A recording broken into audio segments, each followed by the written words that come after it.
Mitsulang dagat ng kulay ube ang La Vista Resort Complex sa Pansol, Laguna habang libo-libong taga-suporta ang dumagsa bilang pagpapakita ng pagkakaisa sa Ayusin Natin ang Pilipinas nationwide rally na ginanap sa 16 na lokasyon sa Luzon, Visayas at Mindanao.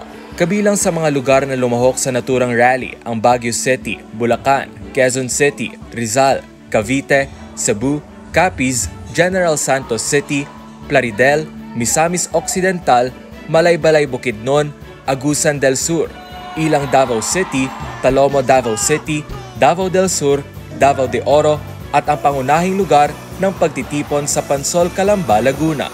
Sa pangunguna ng Pastor Apollo Kibuloy for Senator Movement, inendorso ng iba't ibang kilalang personalidad at kandidato ng PDP laban ang kandidatura ni Pastor Apollo C. Kibuloy na itinuturing na may matibay na track record sa paglilingkod at reforma.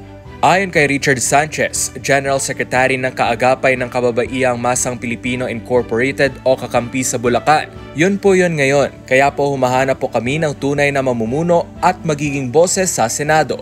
Isa siya sa makatutulong sa pagbabago sa Pilipinas. Sinabi naman ni Erwin Bores, Sangguniang Bayan member ng Pontevedra Capiz, kilala natin si Pastor Kibuloy. Ako'y naniniwala din isa siya sa pwede nating mapagkatiwalaan. Pastor Kibuloy is a religious person.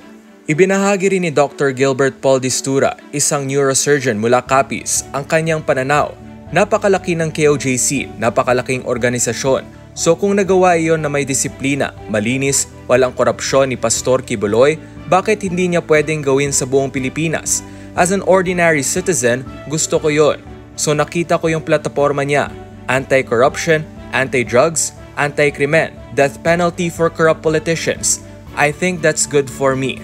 Samantala, ayon kay Reverend Fred Palabrica, founding chairman ng One Way Jesus Community sa Quezon City, si Pastor Apollo hindi pa siya naging senador pero ang ginawa niya ay mahigit pa sa senador sa bansang Pilipinas. Kaya siya ang nararapat. Gusto ko siya nga ang maging presidente ng bansa. Ako ang naniniwala na magiging masagana ang mamamayan sa bansang Pilipinas.